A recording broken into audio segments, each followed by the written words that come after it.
There is a kind of darkness that has no name in ordinary language, not the darkness of a bedroom at midnight, where the eye adjusts and finds the faint geometry of walls and windows and the patient shapes of familiar things, not the darkness of a forest at dusk, which carries with it the sounds and smells of a living world pressing close on every side, not even the darkness of a closed room, where the absence of light feels temporary, provisional, like something that a single match could dissolve in an instant.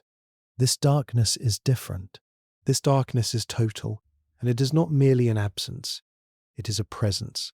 It is something with weight, something with temperature, something that rests against the skin like a hand that does not intend to move. It exists at the bottom of the sea, in a steel cylinder roughly the length of 4 city buses parked end to end, sealed against a pressure that would flatten a human skull the way a boot flattens a cigarette. Inside this cylinder, and the word inside is doing extraordinary work here, because inside implies space, implies room, implies the basic condition of having somewhere to stand and something to stand apart from. Inside this cylinder, 50 or 60 or sometimes 70 men live together in a space so compressed that the idea of privacy becomes a kind of dark joke that nobody is laughing at. It is 1943 or 1942 or 1944. The year almost doesn't matter, because inside the cylinder, time has already lost most of the qualities that make it useful. There is no sunrise, there is no sunset, there is no weather, except that the weather is always the same. Hot when the engines run, cold when they don't, and wet, always wet, because a submarine sweats the way a living body sweats. Condensation beading on every surface, running down bulkheads, collecting in the bilges, soaking into blankets, and boots and bread. The air inside smells of diesel fuel and human bodies, and the particular metallic flatness of recycled breath. It smells of battery acid when the cells beneath the deck plates are charging. It smells of cooking oil from the tiny galley where a single cook, one man for the entire crew, produces 3 meals a day in a space not much larger than a generous closet.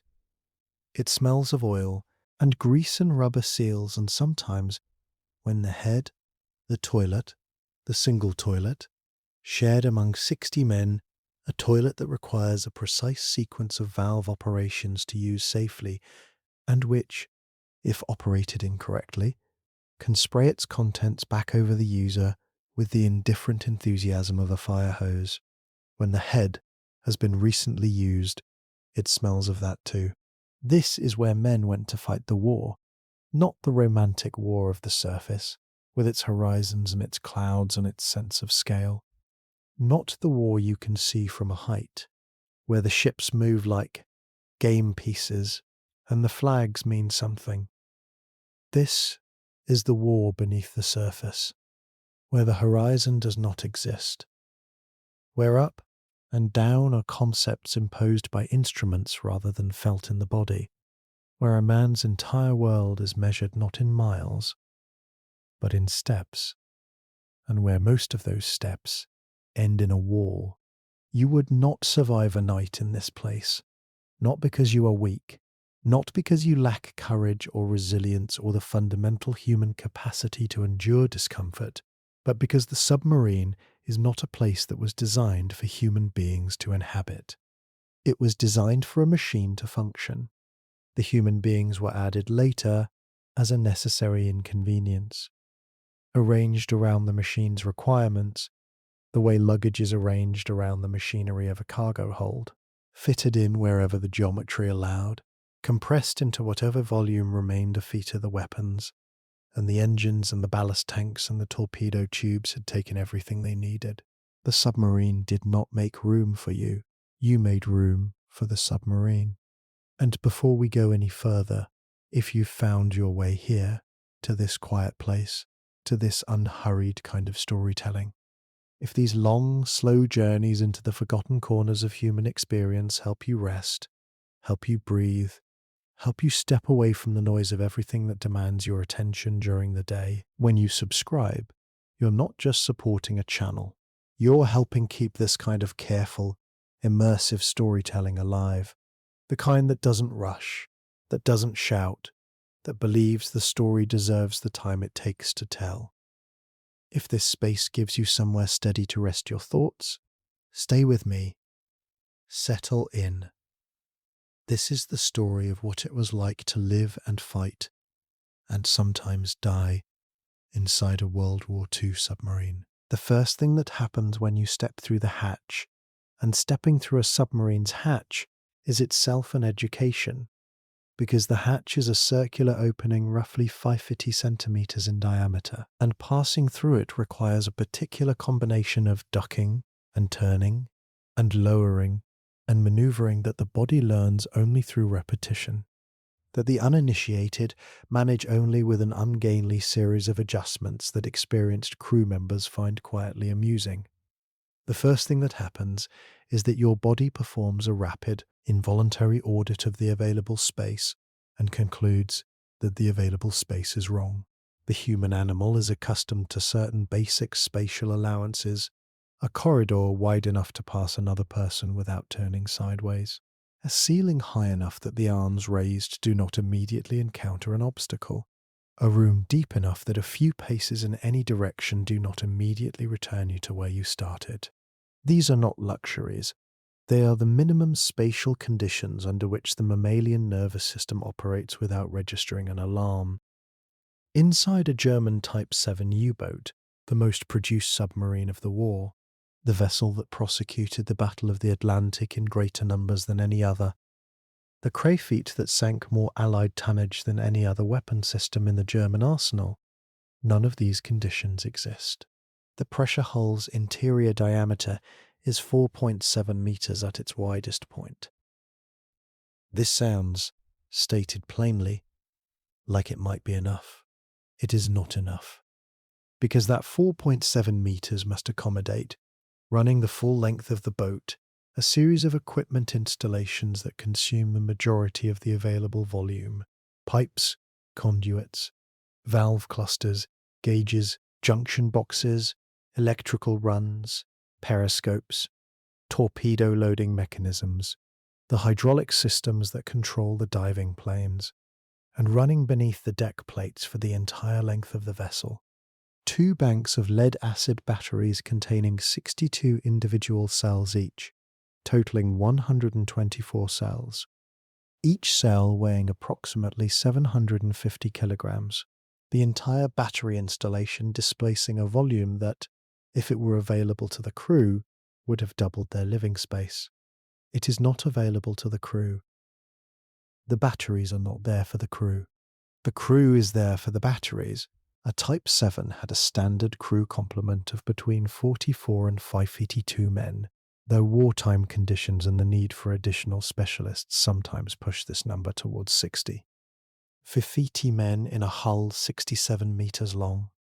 The arithmetic seems manageable until you begin subtracting the space occupied by equipment, and then you subtract again for the effete torpedo room, where the crew cannot stand upright, and then again for the engine room, where the 2 9-cylinder MAN diesel engines occupy most of the available floor space, and the heat they produce, when running at full power, climbs past 50 degrees Celsius, and the crew members who must work in this space do so in conditions that would be classified as a health emergency in any peacetime industrial setting. What remains, after all these subtractions, is not quite enough.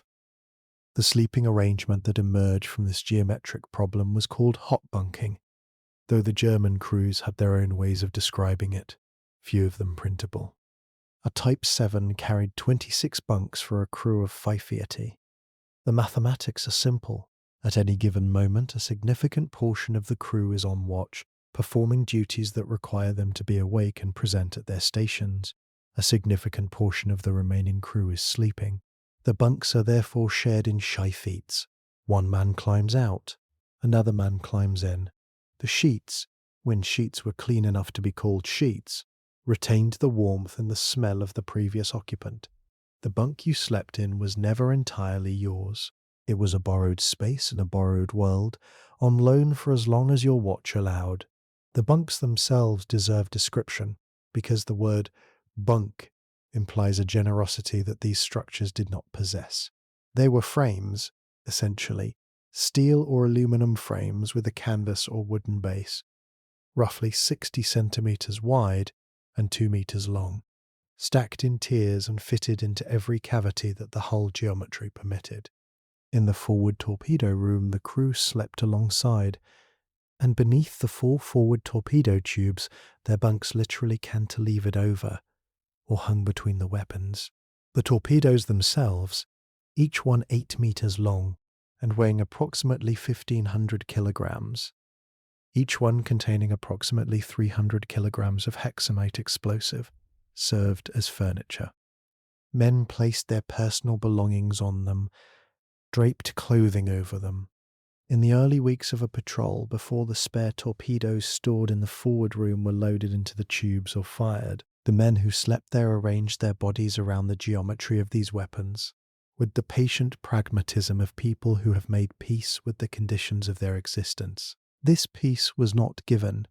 It was constructed slowly, over days and weeks, through a process of psychological adjustment that submarine psychologists would later describe as the attenuation of the threat response. The human brain, presented with a genuinely dangerous environment, initially responds with the full biochemical vocabulary of alarm: elevated cortisol, heightened attention, disrupted sleep, hypervigilance to sound, and movement and change.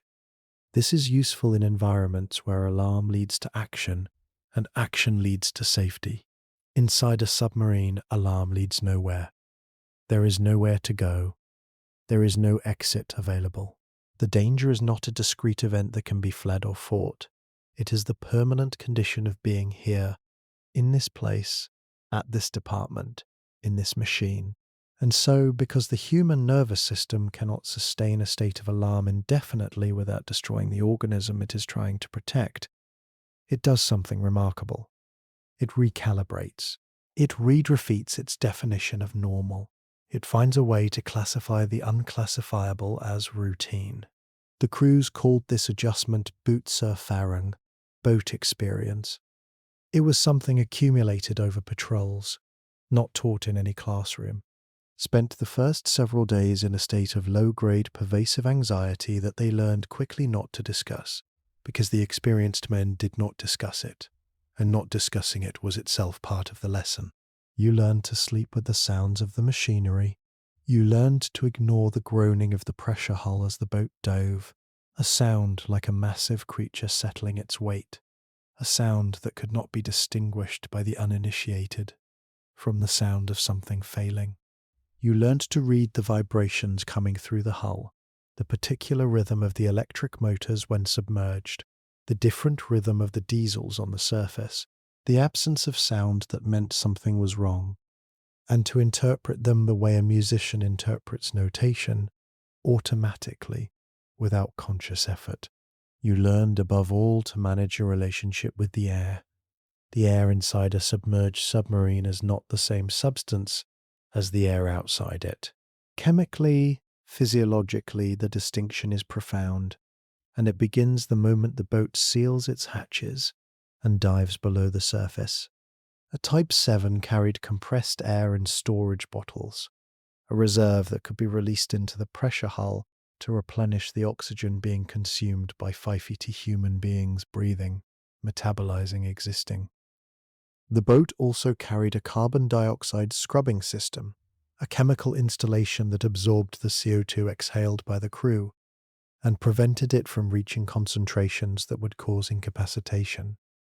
Both systems worked. They worked within specific parameters, during specific time windows, under specific operational conditions. When those conditions were not met, when the boat was forced to remain submerged longer than its systems were designed to sustain, the air changed in ways that were initially subtle and eventually catastrophic. The first signs were headaches, not sharp, acute headaches but the dull, persistent, slightly nauseating ache that sits behind the eyes and does not respond to willpower or distraction. The headaches arrived as carbon dioxide concentrations climbed above approximately 1%, a threshold that in normal atmospheric conditions would never be approached. The ordinary open-air concentration sitting at roughly 0.04%, inside a boat that had been submerged for 18 hours, or 24 hours, or 36 hours under department charge attack. The concentration could climb to 3, 4, 5% or beyond. At 3%, cognitive function degrades measurably. Decisions take longer to form. Calculations require more effort. The sense that something is wrong deepens, but cannot be precisely identified because the instrument most needed to identify the problem, the brain, is itself the organ being compromised. At 5%, the body begins to compensate aggressively, driving the breathing rate upward in an attempt to flush the CO2 it can sense accumulating in the blood. Breathing faster does not help. The air being breathed is itself the problem. The lungs process more of it, more rapidly, and deliver more CO2 to the bloodstream. Men felt their hearts pounding. They felt the particular disorientation of a body working very hard to correct a problem that its own working makes worse. The lights, when the boat was under sustained attack and running on minimum power to avoid detection, were off-eaten, reduced, or extinguished entirely. In the darkness and the thickening air, men lay in their bunks and breathed carefully, conserving oxygen the way a banker under siege conserves capital. Not because there was a plan, but because the arithmetic demanded it. And the arithmetic, in this context, was not metaphorical. Every breath was a withdrawal from an account with a finite balance. The balance was decreasing. The rate of decrease was measurable, if anyone still had the clarity to measure it. The department's charges, when they came, arrived as sound first. This is perhaps the most important single fact about department charge attacks that the surface imagination consistently fails to grasp. They are heard before they are felt. They are heard as a clicking, a sharp, metallic underwater click, the sound of the detonator firing, brief enough that a man might doubt he had heard it at all. And then, in the interval between the click and the explosion, there is a moment of knowing, not a moment of decision or action or escape, a moment of pure distilled knowing. The charge has fired. It is on its way to wherever it intends to be. There is nothing to do in this moment except exist inside it. Then, the explosion. A department charge of the standard British Mark 7 type contained approximately 130 kilograms of amatol explosive. Its lethal radius against a submarine, the distance within which a direct structural kill was probable, was approximately 5 meters. Its serious damage radius extended to perhaps 10 or 15 meters. Its psychological radius, the distance within which the shock wave could be felt as a physical experience inside the hull of the boat, extended considerably further, and this radius was not fixed, because it depended not just on distance but on the pattern of charges, their department settings, their sequencing, and the acoustic properties of the particular water in which the hunt was occurring. A well-placed pattern of department charges did not simply explode near the submarine. It surrounded the submarine. British escort commanders, by 1942 and 1943, had developed attack patterns, the most famous called Hedgehog, a forward-throwing pattern weapon, and the older ASDIC-guided patterns dropped from the stern that could distribute charges across a wide area at staggered departments, creating a three-dimensional envelope of pressure that the submarine could not simply maneuver out of. The boat might run, the boat might dive or rise or change course, but the next pattern was already being plotted based on the ASDIC return, the British sonar system that bounced sound pulses off the submarine's hull and measured the returning echo, and the geometry of the hunt slowly, patiently, mathematically narrowed. Inside the boat, the crew experienced this narrowing in their bodies. A department charge exploding 550 meters away produced a shockwave that traveled through the water, struck the pressure hull, and transmitted itself as a violent, instantaneous physical impact to every surface, every object, every person in contact with the hull or anything attached to it. The boat lurched. Light B-pounds, the incandescent B-pounds that were standard fitting throughout the interior, shattered in their sockets. Gauge glasses cracked, cork insulation on the hull's interior lining used to reduce condensation broke free in cascades of fragmented material. Men who were not holding on to something fell. Men who were holding on to something absorbed the shock through their hands and arms and found that holding on was not entirely protective, because the thing they were holding on to was itself being thrown. A department's charge at 30 meters produced something different. Not just a shock, but a hammer blow that could crack weld seams, distort hull frames, rupture pipes, shear off valve handles, and cause the boat to ring. Quite literally ring, the way a bell rings. A sustained metallic resonance that the crew felt in their teeth, and their chests and their ears long after the initial impact had passed. A department charge at 15 meters, and 15 meters was close enough to cause serious structural damage, produced something that survivors described with a consistency that suggests not collective mythologizing, but actual, shared experience. A sound and force that the nervous system cannot categorize as belonging to any existing reference point. Not loud in the way that loud things are loud, with a quality of sound, a frequency, a direction, but loud in the way that pressure is loud, total and immediate, and without the possibility of protection. Men lost consciousness temporarily. Men lost control of their bladders or bowels. Men cried, not from weakness, a word that in this context loses all meaning, but from the simple, involuntary response of a biological system experiencing something outside the range for which it was calibrated. The body does not know that crying is not useful. The body knows only that something catastrophic is happening to it, and crying is one of the things bodies do when that happens. The crew were not supposed to make noise during an attack. Sound, any sound, voices, dropped tools, a wrench striking a pipe, a cough could propagate through the hull and into the surrounding water and be detected by the ASTIC operators on the surface. So the men lay in their bunks or crouched at their stations or pressed themselves against machinery in silence and listened to the sequence of clicks and detonations and breathed the thickening air and waited. The waiting had a texture. It was not passive. Nothing about this situation was passive, but it had the quality of enforced stillness, of movement stopped, of everything that the body wished to do suspended in the interest of survival. The body wished to run, and there was nowhere to run. The body wished to fight, and there was nothing within reach to fight. The body wished to scream, and silence was survival.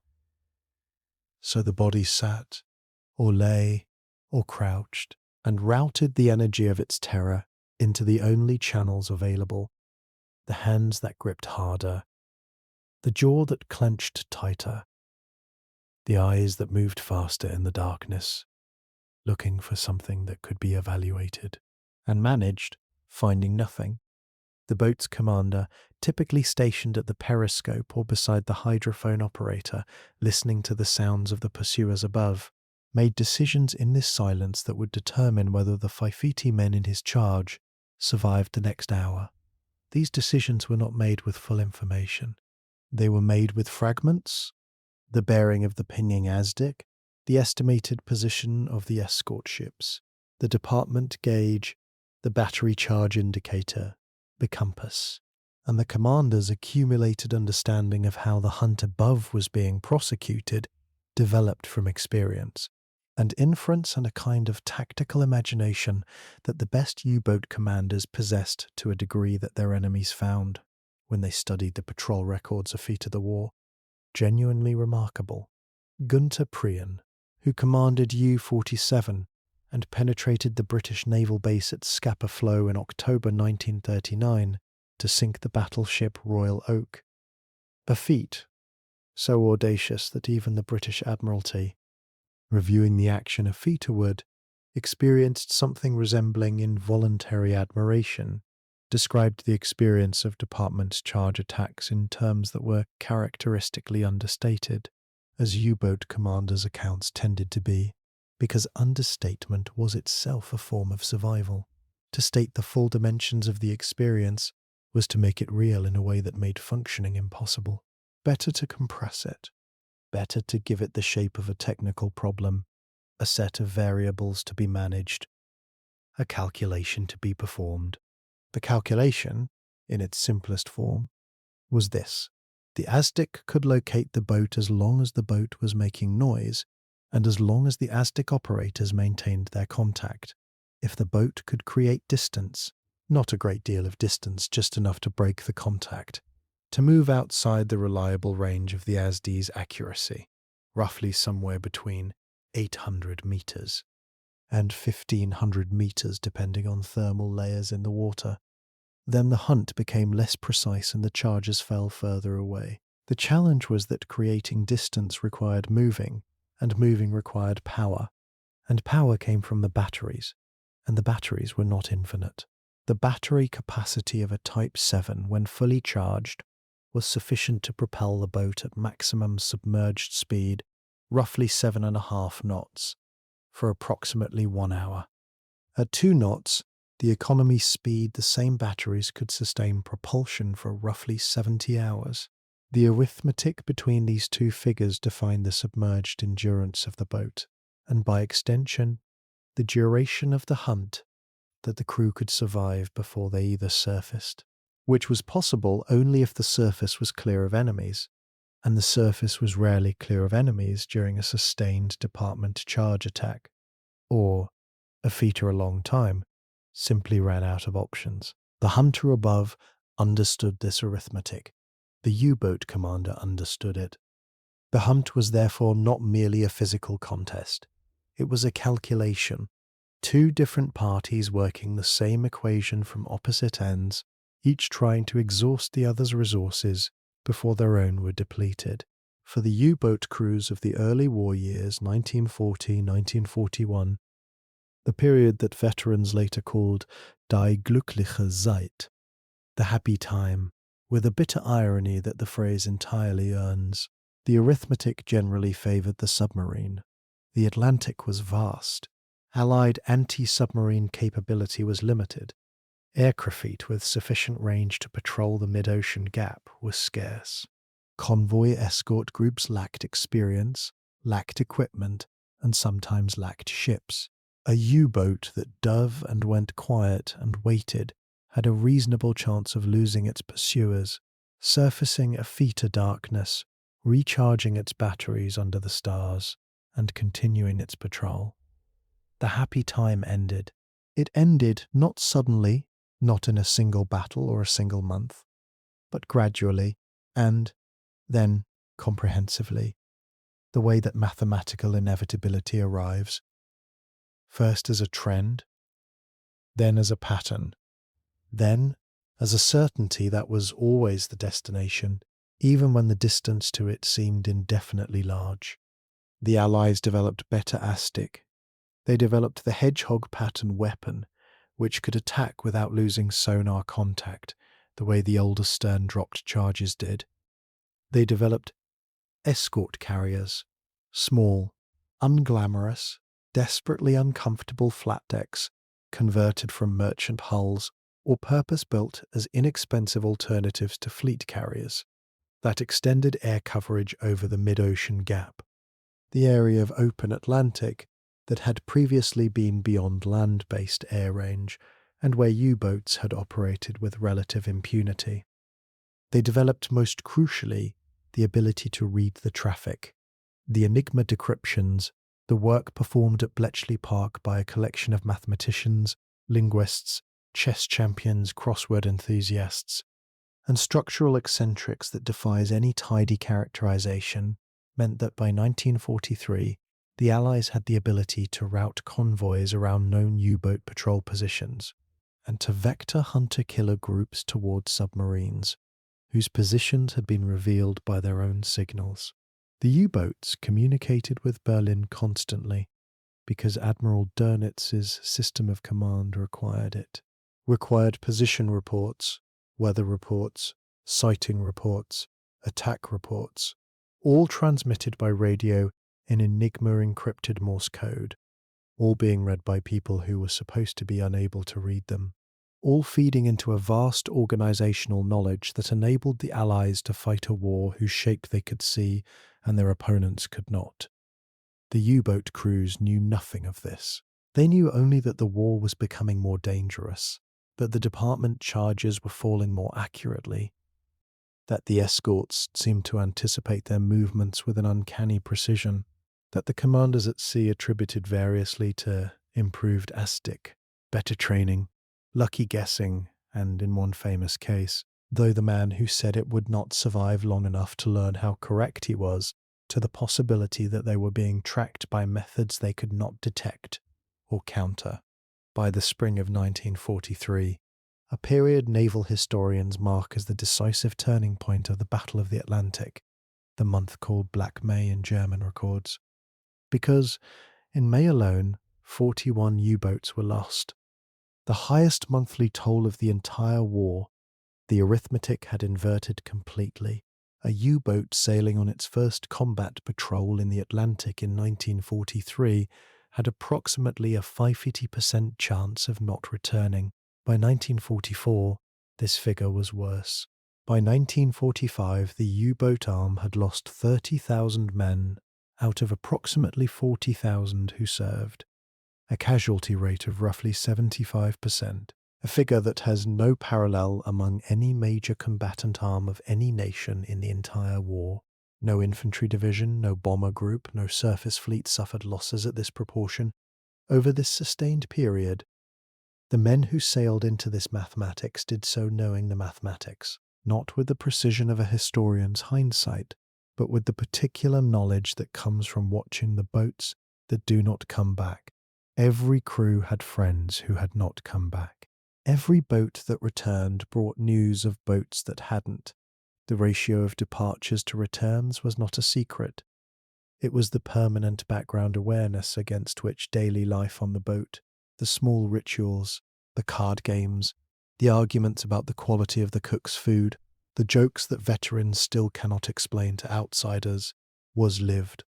This is perhaps the most difficult thing to comprehend about the U-boat crews, and about the submarine crews of all nations who faced similar arithmetic, the British in the Pacific, the Americans in both oceans, the Japanese whose losses were even more severe, and whose operational logic was sometimes even more demanding.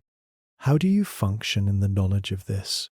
How do you eat breakfast, and sleep in your borrowed bunk, and argue about the card game, and write a letter home, and perform your duties at the valve clusters, and the torpedo loading gear, and the department gauges? How do you do all of this with the knowledge sitting in you that the probability you will not return is not a small number? The answer is not courage, exactly. Or not only courage, it is something more specific and more modest. Compartmentalization, the human mind's capacity to hold incompatible pieces of information in separate containers, to be simultaneously aware of a fact and functionally detached from its implications, to know something and to place that knowledge in a room that is visited only in certain moods and at certain hours, and then carefully closed again when the visit is over. The experienced submarine men had developed this capacity to a degree that observers who encountered them in port found unnerving. They seemed, by ordinary measures, entirely normal. They ate well when food was available. They drank when liberty was granted. They slept soundly and woke without visible distress. The machinery of everyday existence ran smoothly in them even as the knowledge of what awaited them, ticked quietly in whatever room they had assigned it. Inside the boat itself, the architecture of the daily routine was the most powerful instrument available for enforcing this compartmentalization. The watches turned every 4 hours, and the turning of the watch created a temporal structure that the mind could follow the way a hand follows a wall in darkness, not as a destination, but as an orientation. The meal times were fixed points, the maintenance schedules, the daily inspection of valves and gauges, and moving parts that a submarine required to function, provided another layer of structure. Even the card games and the books passed from bunk to bunk, and the private photographs tucked into the crevices of the equipment, were structures. They were the architecture of a life made livable by the insistence on routine in conditions that routine could not fully contain. The food deserves its own accounting because it was both a source of genuine pleasure and a precise measure of the patrol's progress. A Type 7 departed on patrol with enough provisions for approximately 12 weeks, a staggering quantity of food for 550 men, so staggering that it could not be conventionally stored, and instead colonized every available space in the boat. Bread loaves were hung from the pipes, and conduits of the forward torpedo room, suspended in net bags, covering the overhead until the space had the look of a peculiar bakery. Potatoes were stored in the bilges, wherever the bilge water had been pumped dry enough to accommodate them. Sausages, heavy, waxy, German field sausages that kept without refrigeration, were threaded through every available gap in the equipment. Canned goods were stacked in the passageways, reducing the already inadequate corridor width further, requiring the crew to turn sideways to pass certain sections of the boat. In the first days of a patrol, the food was fresh, bread newly baked, vegetables still firm, meat not yet committed to the can. The cook, one man, one small stove, one galley the size of a generous wardrobe, produced meals that, in the accounts of veterans, were consistently described with something resembling fondness, even affection. Not because the food was remarkable, but because it was warm, and because warmth in that environment was something to be valued without reservation. As the patrol extended, the fresh food became less fresh and then ceased to be fresh at all. The bread molded first. The humidity inside the pressure hull created conditions that mold found hospitable, and the loaves that had been hanging from the torpedo room pipes began to acquire a grey-green bloom that the crew scraped off and ate around without much comment, because the alternative was not to eat. And not eating was not an option the body accepted calmly. The potatoes so-featened and then, if the patrol ran long enough, rotted. The vegetables canned themselves in a different sense. They ceased to exist as vegetables in any meaningful sensory way, and became instead a category of substance that was edible and caloric, which were the qualities that mattered. The water was rationed from the day of departure. A Type 7 carried fresh water in tanks totaling roughly 12 cubic meters, 12,000 litres for 50 men over 12 weeks, a daily allowance that worked out to roughly 28 litres per man per day. And 28 litres sounds generous until you learn that the majority of it was consumed by the technical systems of the boat. The batteries needed distilled water. The cooling systems needed water. And what remained for human use was closer to 2 or 3 litres per man per day. Enough to drink, not enough to wash.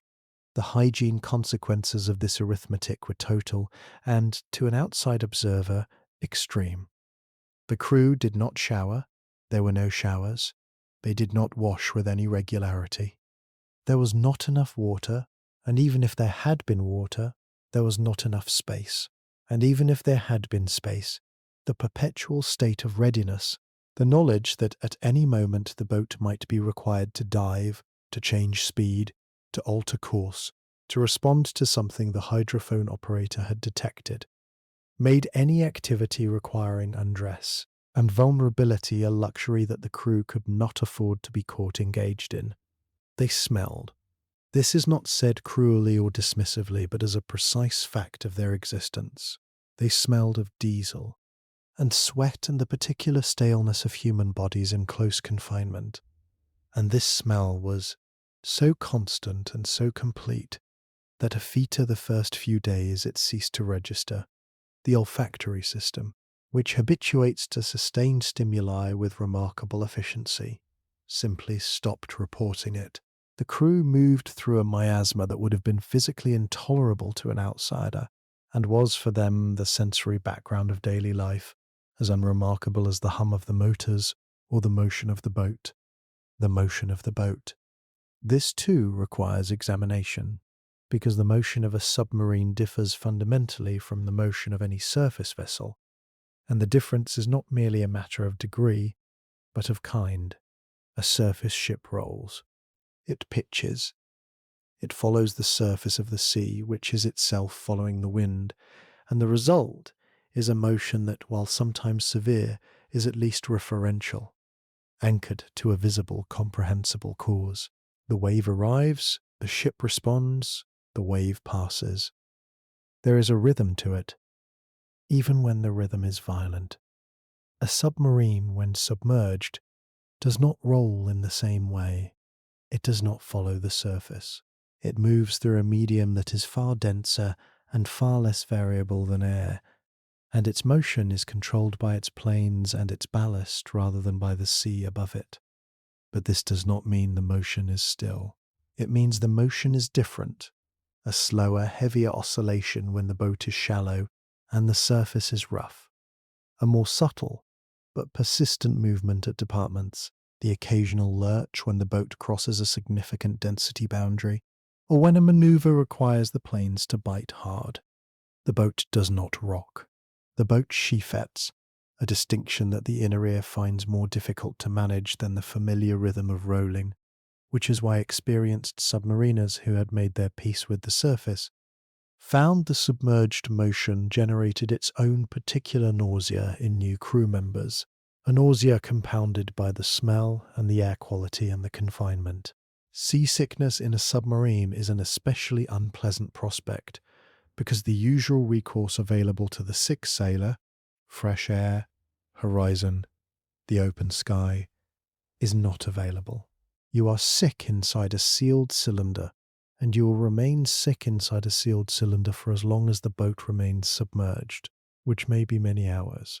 The single toilet, that toilet with its valve sequence, its requirement for competent operation, serves the sick sailor poorly, because the sick sailor is not always in a condition to operate it competently.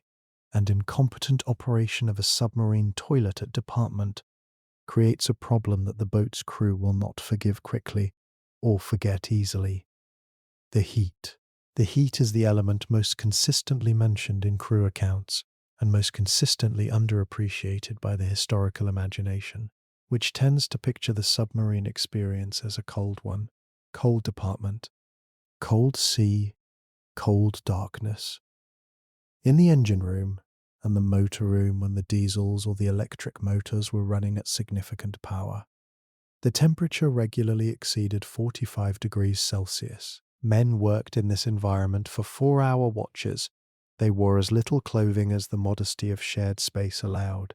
They drank water continuously, they sweated through whatever they were wearing, and emerged from their watches in a state of dehydration that the boat's water ration did not fully address.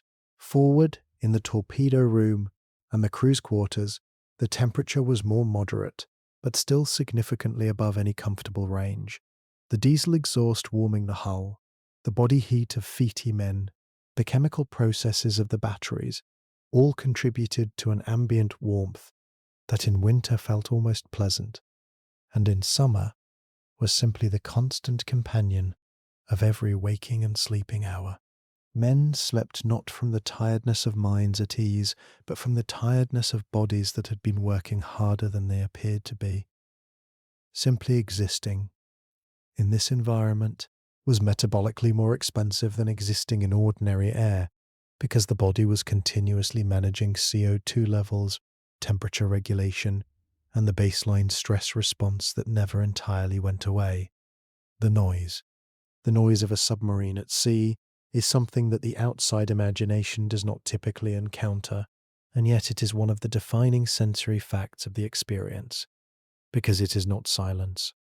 It is never silence, except in those specific terrible moments when silence is mandated by the proximity of an enemy, but rather a precisely characteristic soundscape that the crew learned to read the way a musician reads a score.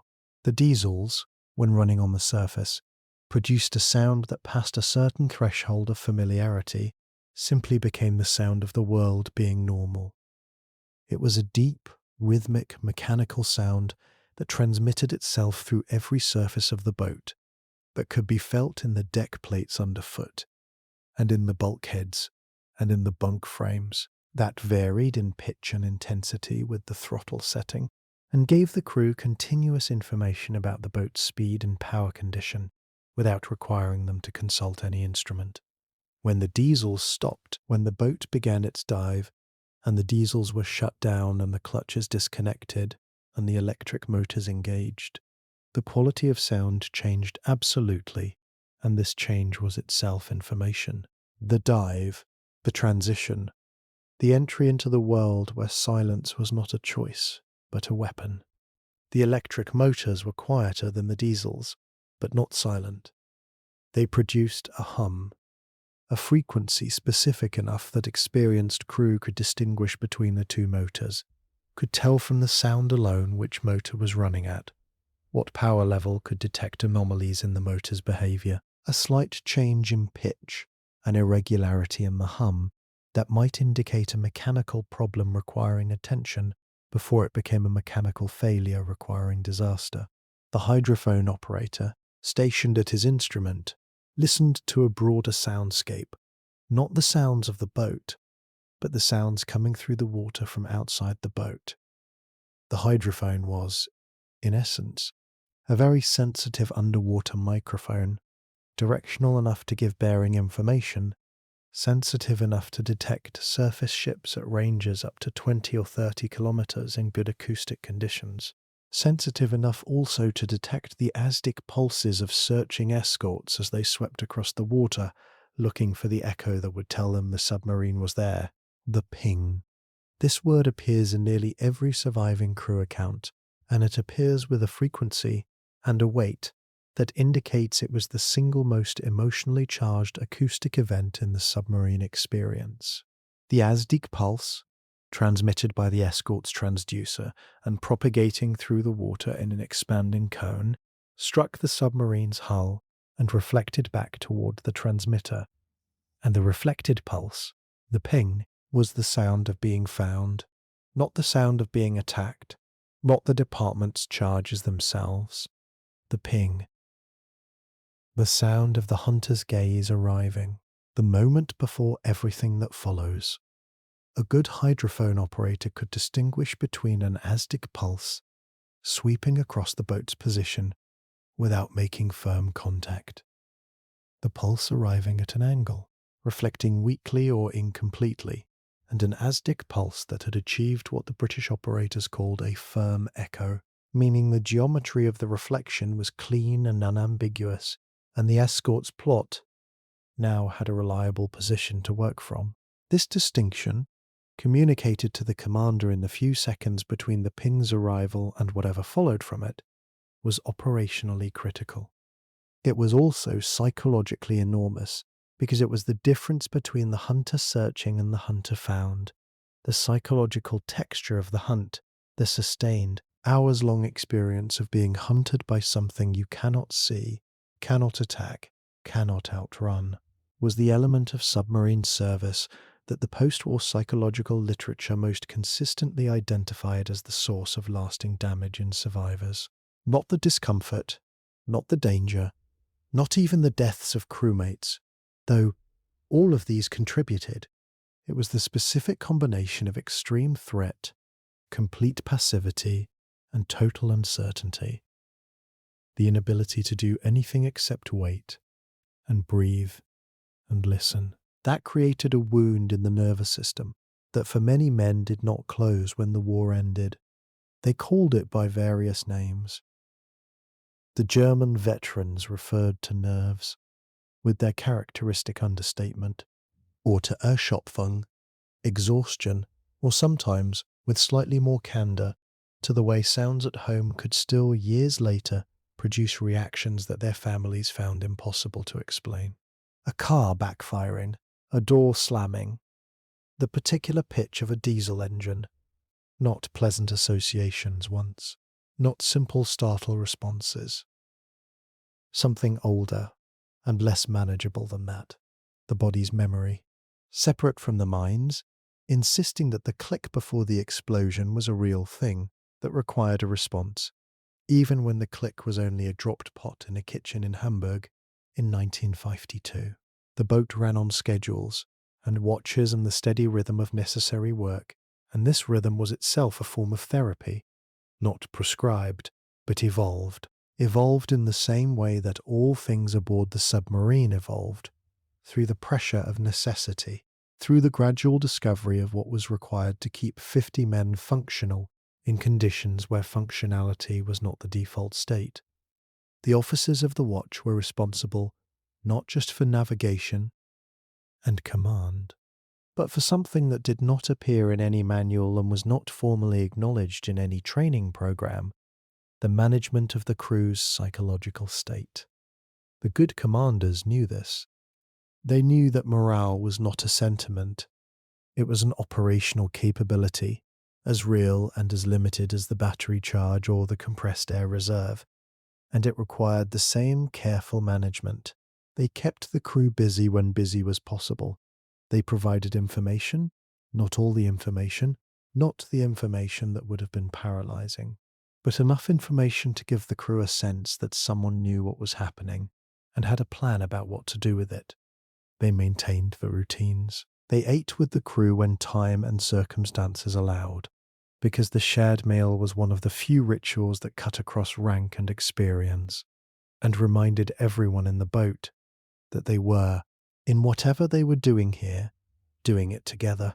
The crew of U-552, commanded by Eric Topp, who would survive the war and become one of the most decorated U-boat commanders in the Kriegsmarine, included in their number on a typical Atlantic patrol in 1942, a range of ages and backgrounds that reflected the expanding conscription pool of a war now in its third year.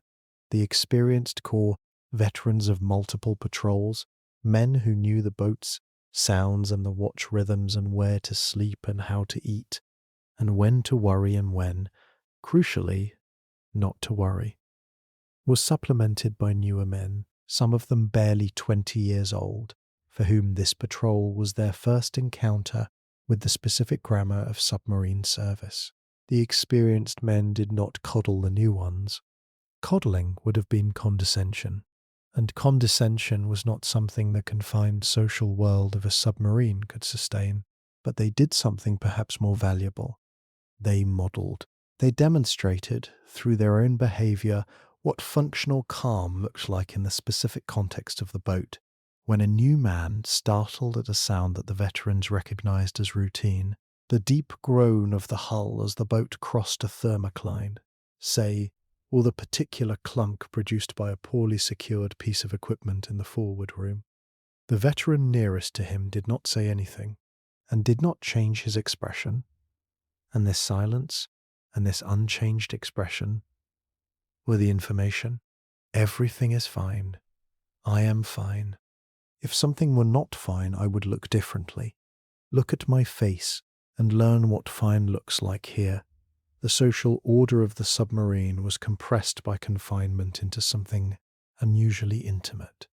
And this intimacy, which was not chosen but imposed by the geometry of the hull, created relationships that veterans described decades later as unlike any other they had known, not despite the discomfort and the danger, but in some ways because of it. To share a space this small, for this long, under these conditions, is to know another person in a way that ordinary proximity does not permit. You know how they sound when they sleep. You know what they eat and how they eat it. You know the particular way anxiety manifests in them. In some men, the jaw, in others, the hands, In others, a quality of stillness that is not the stillness of calm, but the stillness of a person holding very carefully onto something. You know whether they are frightened, and you know whether they will hold. You know, in the end, whether they can be trusted, not with anything as abstract as secrets or confidences, but with your life, which is the only form of trust that matters completely. This knowledge created a bond that the veterans found difficult to explain to people who had not had it. It was not sentiment, exactly, or not primarily sentiment. It was something closer to certainty. The certainty of knowing a thing completely, of having tested it against conditions that leave no room for pretense, of finding it adequate. The men who held through the department's charges and the bad air and the months at sea had proven something to each other that did not require discussion, because the proof was the experience, and the experience was shared, and sharing it was enough. The American submarine service in the Pacific operated under conditions that shared certain fundamental characteristics with the German Atlantic experience, while diverging in ways that the specifics of geography and technology made inevitable. The Pacific was larger, incomprehensibly, operationally larger, and the American submarines that operated there, primarily the fleet-type boats that displaced over 1,400 tons and stretched to over 90 meters, were technically superior in many respects to their German counterparts. They were air-conditioned, a feature that sounds like luxury in this context, and was, in fact, a necessity, because the Pacific's equatorial waters were warm enough that without air conditioning, the heat generated by the diesels and the batteries and the human bodies would have produced conditions inside the pressure hull that no functional maintenance could be performed in. The American boats had better radar, better torpedoes. Eventually, a feature, the catastrophic early war defects of the Mark 14 torpedo were identified and corrected, defects that, at their worst, caused the torpedoes to run too deep, to fail to detonate, and in some terrifying cases to circle back toward the submarine that had fired them. But the psychological grammar of the patrol was the same: the watches, the confinement, the borrowed sleep, the food that was fresh and then was not fresh, the air that was processed and reprocessed and grew thick in the later hours of a long dive, the specific terror of the department's charge, which arrived in the Pacific from Japanese escorts using their own sonar and their own pattern weapons, different in detail from the British instruments, but identical in result. The click, the interval, the detonation, the hull-rattling shock that sent gear flying and filled the air with cork dust and broke the light boom pounds. The American submarine force's casualty rate in the Pacific was approximately 22% of boats dispatched on patrol, a figure that represents the loss of over 50 boats and nearly 3,500 men, and that, while less catastrophic as a proportion than the German rate, is a figure that admits no sophisticating. 1 in 5 submarines did not come back. For a given crew member, the probability of dying in a given patrol was not negligible, and across multiple patrols the cumulative mathematics accumulated with the same remorselessness that mathematics always accumulates. The Japanese submarine service, which entered the war with equipment and training that were by any objective measure comparable to its opponents, lost boats at a rate that approached and sometimes exceeded the German experience, driven by a combination of Allied anti-submarine technology that improved steadily throughout the war and by an operational doctrine that sent submarines on missions, supply runs to isolated island garrisons, attacks on Allied warships that were by 1944 heavily protected by escort groups that consumed boats and crews in exchange for tactical results that did not match the strategic cost. Japanese submariners died in numbers that the Japanese command structure absorbed with the same institutional impassivity with which it absorbed most of its catastrophic human costs. And the men who served in those boats were, in their experience of confinement and pressure and borrowed sleep in bad air, as identical to their counterparts in the Atlantic or the Central Pacific as the laws of physics and biology demand. Because the laws of physics and biology do not discriminate, the pressure hull that protected against department-charge shock also pressed back against the crew. The battery acid that gave the boat its submerged endurance also generated chlorine gas if seawater reached the cells. The diesel fuel that gave the boat its surface range was also explosive, and the possibility of fire on a submarine, fire in a sealed cylinder with no exit, was the contingency that submarine engineers designed against with the most comprehensive attention, and that submarine crews contemplated with the specific form of dread reserved for possibilities that cannot be managed by personal courage alone. A torpedo hit, a department charge that struck the hull directly rather than detonating nearby. A system failure at department, a burst pipe in the high-pressure air system, a cracked valve in the ballast system, a diving plane that jammed in the dive position. Any of these could transition the boat in seconds, from a viable combat unit to a sealed container sinking toward a bottom that might be 200 meters below, or might be 2,000. The survivable department of a Type 7, the department below which the pressure hull would fail, collapsing inward with a force and a finality that no subsequent event could affect, was classified during the war, but was known by the crews to be somewhere around 250 meters, a figure that the boat could exceed during emergency dives, and that some boats, in operational accounts, apparently exceeded by margins that the engineers had not built into the specifications, and that the crews were fortunate to survive. Below 250 meters, for a Type 7, the ocean simply took the boat. Not explosively in most cases, though hull failure could occur catastrophically, but progressively, as the pressure found the weakest points. And the weakest points gave way, and more pressure found what the previous pressure had made weaker, a cascade of failure that moved at the speed of water, entering through cracking steel, which is slower than the imagination expects, and faster than anyone can address.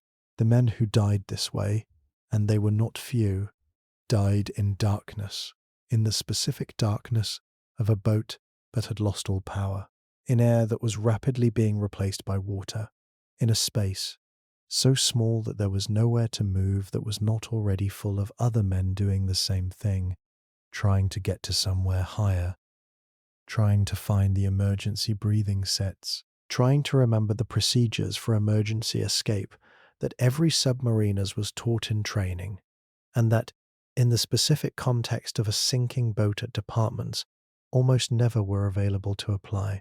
The emergency escape training was thorough.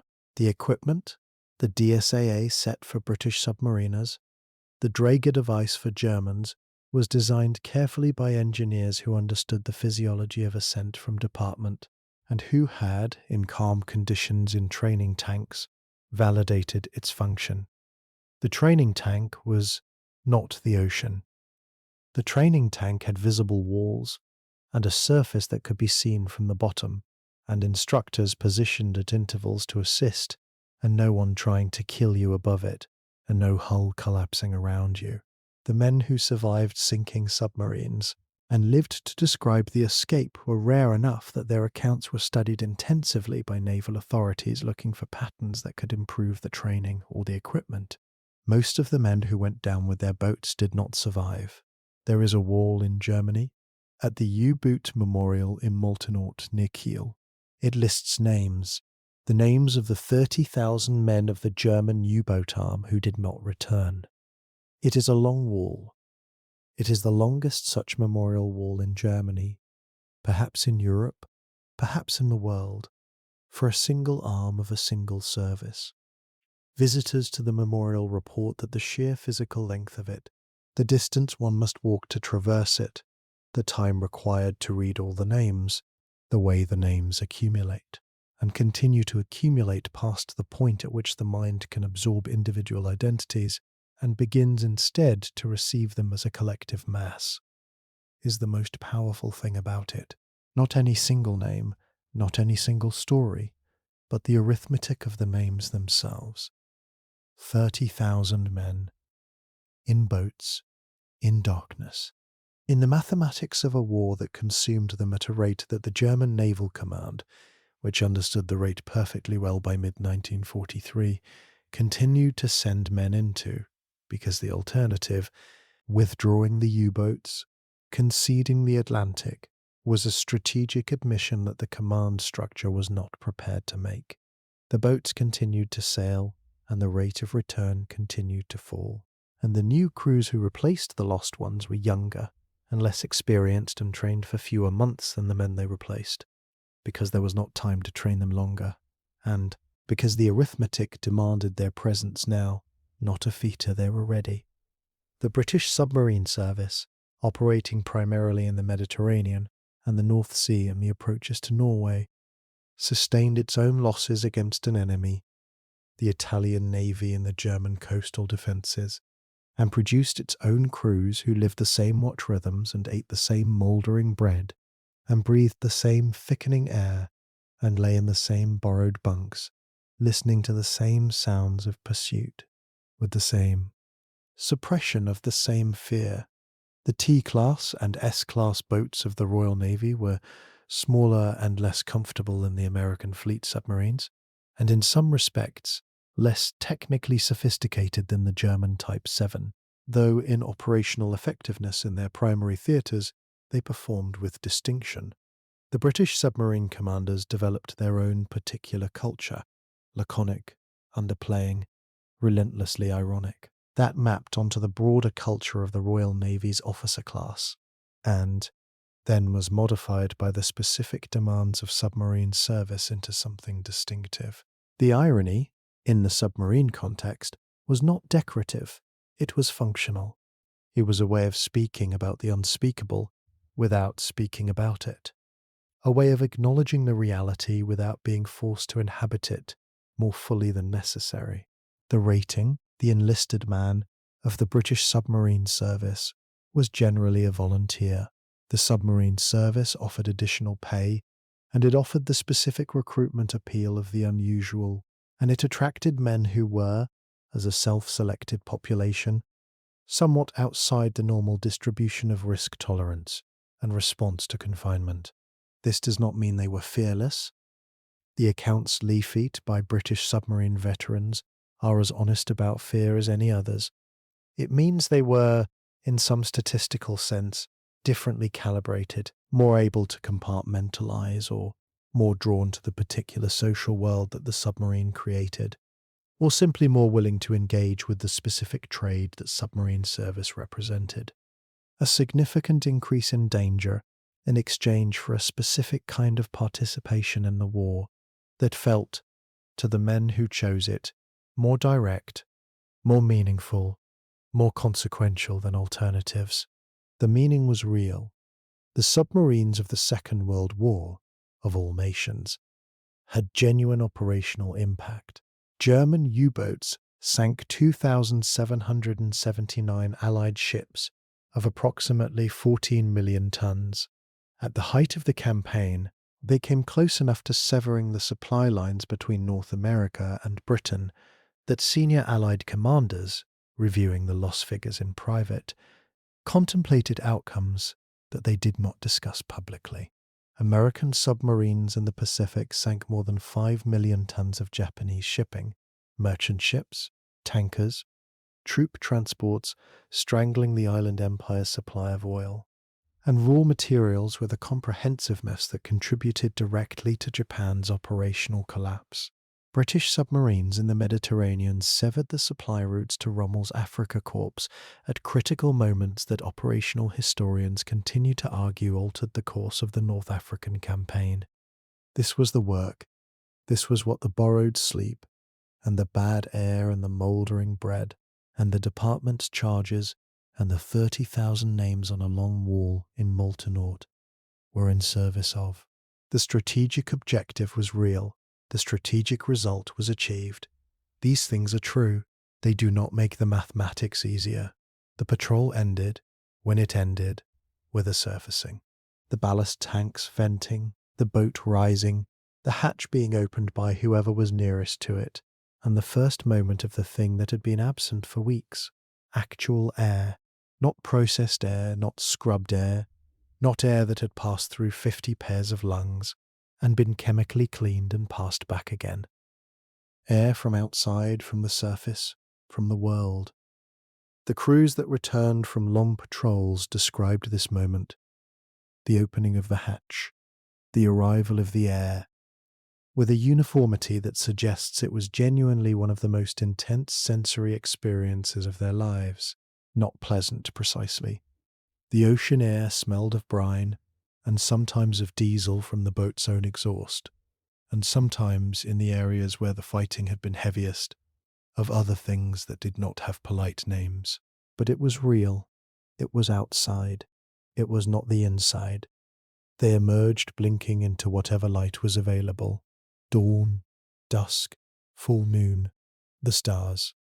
They stood on the bridge or on the deck casing and breathed. They looked at the horizon, at the actual physical horizon, which is something the inside of a submarine does not have, and the horizon did what horizons do. It told them where the world ended and the sky began. A piece of information that seemed, in that moment, extraordinarily valuable. The world had edges.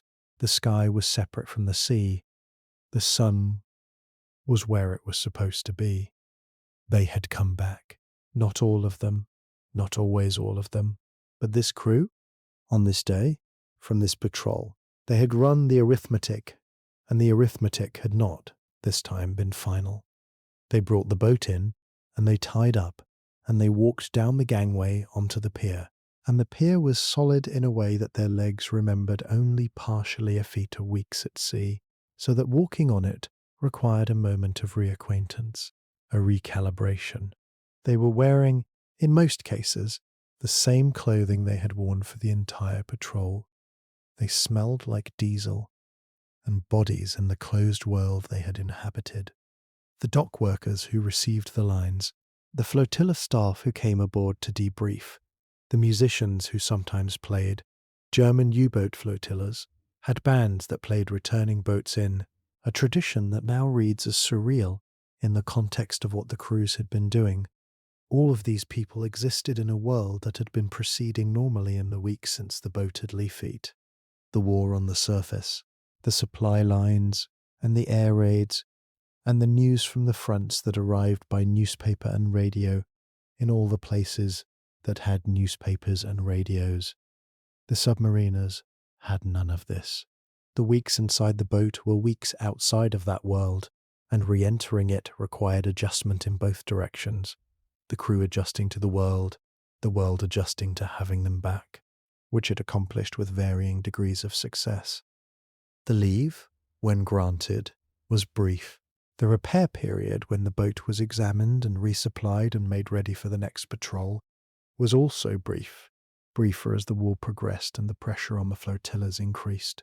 The men rested for as long as they were given to rest. Some of them drank, some of them wrote letters, some of them found the company of people who were not sailors, and tried, with limited success, to inhabit a different kind of normality. Some of them sat quietly in places that were wide and open, parks, fields, anywhere without walls close enough to touch, and breathed deliberately the way a person breathes when breathing is something they have recently had reason to be uncertain about. Then the order came. Then they went back. What remains of the submarine war, in the decades that have followed the silencing of its engines, is something that does not translate cleanly into any of the categories through which modern culture tends to process the history of that conflict. It is not heroism exactly, though heroism is present. It is not tragedy exactly, though the 30,000 names suggest that tragedy is the closest available word. It is something more specific and more strange. The record of what men were capable of enduring and choosing to endure again in the service of objectives that they understood imperfectly and believed in with varying conviction, for reasons that were, as individual reasons always are, stripped of the language with which institutions wrap them. complicated and private, and not fully recoverable. The submarines rest on the bottom of the Atlantic, most of them. The ones that were sunk, they rest at whatever department they reached before the sea took them, and the sea has been working on them for 80 years, and the work is thorough. Iron rusts, steel corrodes, wood, where there was wood, is gone. The pressure hulls that held against departments' charges are not holding against 80 years of salt water, and they are opening slowly, the way everything opens eventually. And what is inside them is becoming what is outside them, and the boundary between the two grows less certain with each decade. There are photographs of some of the wrecks taken by divers who reached the ones in accessible departments, and by deep-sea camera systems that reach the ones that are not accessible. The photographs show what 80 years of ocean does to a machine that was built for the war. The gradual absorption of the artificial into the natural, the incrustation of coral, and an enemy on the torpedo tubes. The disappearance of the painted numbers on the conning towers, the long quietude of things that were once very loud. Fish move through spaces that men moved through. Current moves through hatches that men sealed against the sea. The departments that was the enemy, or one of the enemies, has become the possession. The veterans, the ones who survived into the post-war decades, tended towards silence on the subject. Not because they had nothing to say, because what they had to say required a listener who had been there, and the listeners who had been there were fewer each decade, and the world of people who had not been there grew larger and grew more certain in its categories: heroism, tragedy, adventure, horror. And the veterans found in most cases that the categories were wrong and that correcting them required more energy than the conversation was worth. What it was like. That phrase, the attempt to convey what it was like, was the thing that defeated them, or not them exactly, but the words available to them in any language they knew. What it was like was the darkness and the weight of the sea, and the borrowed sleep, and the thickening air, and the ping. It was the sound of another man breathing in the bunk 3 centimeters from yours. It was the mould on the bread, and the heat in the engine room, and the cold when the engines were off, and the smell that you stopped noticing, and that you would never entirely forget. It was the arithmetic, the calculation that ran always in some part of the mind, the balance between what was available and what was required, the deficit or the surplus, the narrowing or the widening of the margin between function and failure. You would not survive a night in this place. This is not a judgment. It is simply the truth about what the place was, what it required, what it took, what it cost. The men who survived it were not a different species, were not constructed differently, did not possess some quality that you lack. They were people, ordinary in all the ways that people are ordinary, made extraordinary by the specific pressure of the conditions they inhabited, shaped by the mathematics of the situation into something that the situation required, and that no other situation could have produced. They breathed the bad air. They lay in the borrowed bunks. They listened to the ping. They waited, and the ones who came back climbed through the hatch and breathed the outside air and looked at the horizon and found it where it was supposed to be. That is, perhaps, enough.